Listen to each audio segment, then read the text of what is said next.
onde aprendi a louvar a Deus. Uma igrejinha construída de madeira, era simples e hospedeira, onde havia união.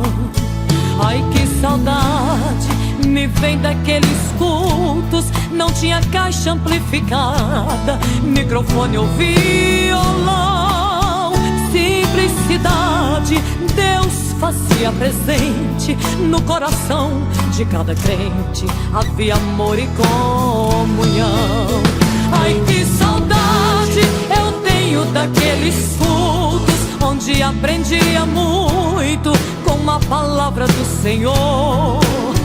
Simplicidade hoje quase não se vê, mas devemos aprender, ter amor e comunhão.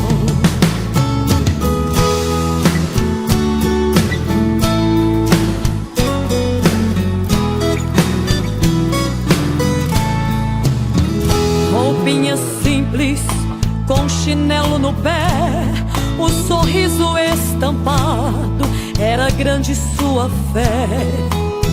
Algumas léguas, quilômetros andavam, no caminho a Deus louvavam. Quero andar de valor em valor, sem cursos básicos, Paulo Leivas Macalão, mestrado bacharel, mas clamavam ao Senhor uma mensagem que do trono logo descia. Salvação e maravilha acontecia entre os irmãos. Ai, que saudade eu tenho daqueles cultos, onde aprendia muito com a palavra do Senhor. Simplicidade hoje quase não se vê, mas devemos aprender, ter amor e comunhão. Ai, que saudade eu tenho daqueles cultos, onde aprendia muito com a palavra do Senhor. Simplicidade hoje quase não se vê, mas devemos aprender, ter amor e comunhão.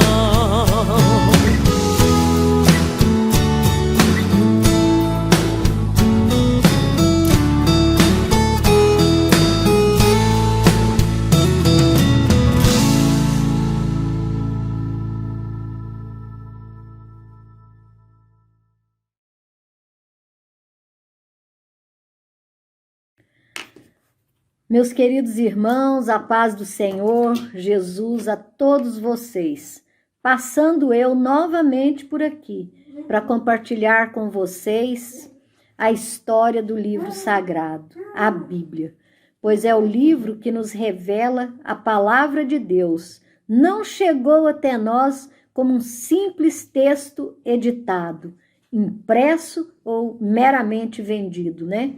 Para chegar até nós, muitos homens, mulheres e até crianças morreram para que esse livro pudesse ser lido por todos, indiferente de país ou de religião. Tenho certeza que depois que vocês ouvirem essa história real, a Bíblia Sagrada deixará de ficar aberta em cima de mesas, no escritório, na empresa, no comércio.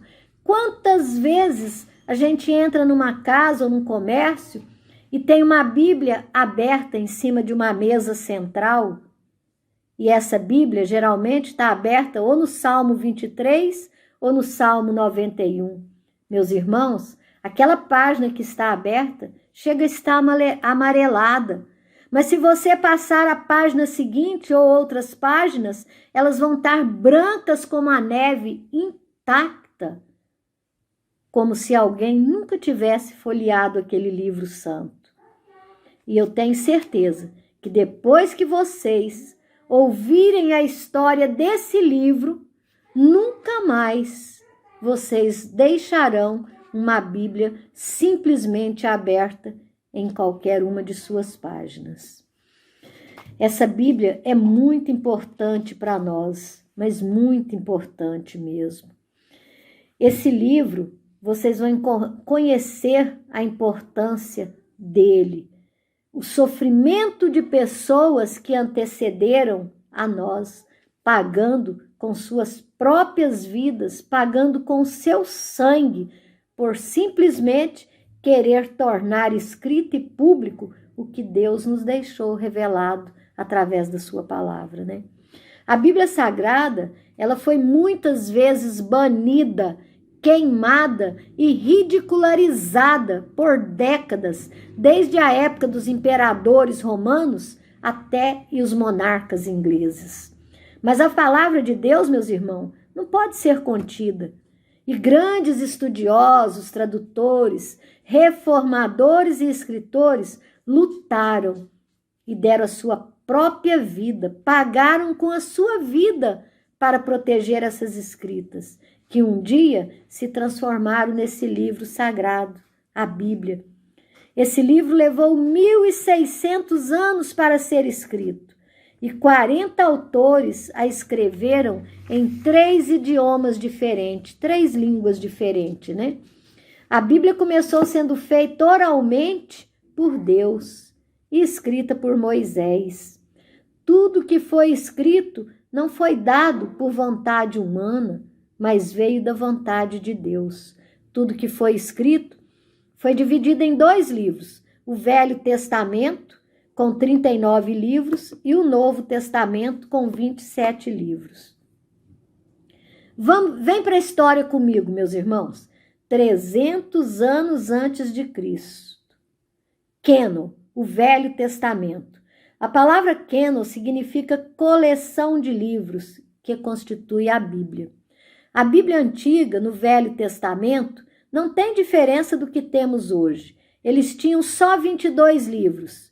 Entretanto, eram os mesmos 39 livros do Antigo Testamento de hoje. Não só os livros de Moisés foram escritos no ano de 1500 a.C.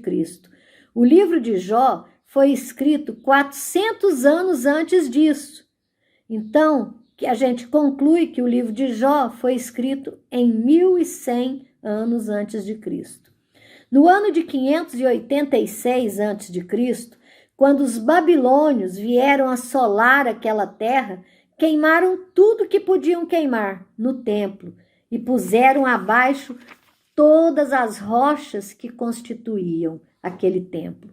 Eles mantiveram os hebreus cativos por 70 anos, e quando voltaram do cativeiro, esses mesmos hebreus se espalharam por todo o mundo. Construíram pequenas sinagogas onde podiam ensinar e dar instruções. Para isso, eles precisavam de uma Bíblia para cada sinagoga, e isso os levou a uma nova constituição, a dos escribas. Escribas são os escritores. A escrita era primitiva, e não havia letra minúscula nem sinais de pontuação. Não havia espaço entre as palavras, e eles escreviam do lado direito para o lado esquerdo do papel, né? Era a particularidade deles. Mas, com tudo isso, eles eram muito exigentes, se autorregulavam da seguinte forma: colocavam regras, né, para eles mesmos. Podiam usar apenas peles de animais limpos. Cada página não podia ter menos de 48 linhas e nem mais de 60 linhas. A tinta usada deveria ser preta e de uma receita muito especial. E deveriam pronunciar cada palavra em voz bem alta que estava sendo escrita. Deveriam limpar a caneta e se lavar por inteiro antes de escrever a palavra Jeová. Vejam, meus irmãos, que naquele tempo já havia o temor de Deus. As pessoas que realmente amavam a Deus, as pessoas que acreditavam nas palavras de Deus através daqueles manuscritos, elas já tinham um amor cravado em seu coração. E esse amor provocava o temor, a reverência que eles tinham com a palavra de Deus. Toda vez que escreviam, deveriam fazer uma revisão em 30 dias. As letras, palavras e parágrafos deveriam ser contados um a um. Os manuscritos só podiam ser guardados em lugares sagrados, como nos templos, né? Antes da invenção da imprensa, esse processo sacrificante contribuiu para a notável precisão das escrituras, quando comparadas com as recentes descobertas arqueológicas. Por que isso? Porque se já existisse a imprensa, ia simplesmente imprimir. Mas como não tinha imprensa naquela época, então era palavra por palavra, e isso ficou real ao que se achou escrito nas tábuas de Moisés, né? Em 250 anos antes de Cristo, vamos lá voltar na história, né? Com a influência grega, quando Alexandre o Grande conquistou o mundo, era uma época de racionalismo filosófico. Haviam grandes nomes, como Platão, Sócrates e Aristóteles. Mesmo sendo uma época de homens muito cultos, o homem vivia se questionando, mas com toda a sua inteligência, não achava respostas para as próprias perguntas, meus irmãos. Eles não conseguiam. A inteligência deles provocavam eles a fazer várias perguntas, mas nunca provocou eles para achar as respostas. E deixava na mente humana um vácuo, uma mente vazia, algo que precisaria ser preenchido. Quando Alexandre o Grande morreu em 323 anos antes de Cristo, o mundo se tornou bilíngue. O que é bilíngue? O mundo começou a falar em duas línguas e o grego era a segunda língua mais falada. Por isso, se tornou importante demais haver uma tradução dos escritos judaicos para o grego. Nesta época, não era chamada de Bíblia. Por volta do ano 285 a.C., havia vários judeus que faziam parte da subcultura egípcia.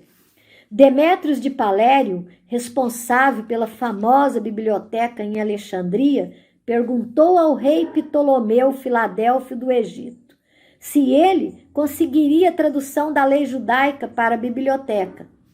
A biblioteca era famosa e eles queriam a tradução da lei judaica para a biblioteca. Para realizar isso, o rei liberou 100.000 escravos judeus que ele tinha em seu domínio e os enviou juntamente com presentes para o sumo sacerdote Eleazar, lá em Jerusalém. Eleazar fez seu pedido ao rei. Quero que sejam selecionados 6 sábios de cada uma das 12 tribos, somando assim 72 homens. Estes sábios deveriam ir para Alexandria para realizar a tradução. E o interessante é que todos foram muito bem recebidos em Alexandria e levaram 72 dias para traduzirem todo o Torá. Torá é a lei judaica. Esse trabalho ficou conhecido como Septuaginta, que em grego significa 70. Esta tradução foi feita antes da vinda de Cristo.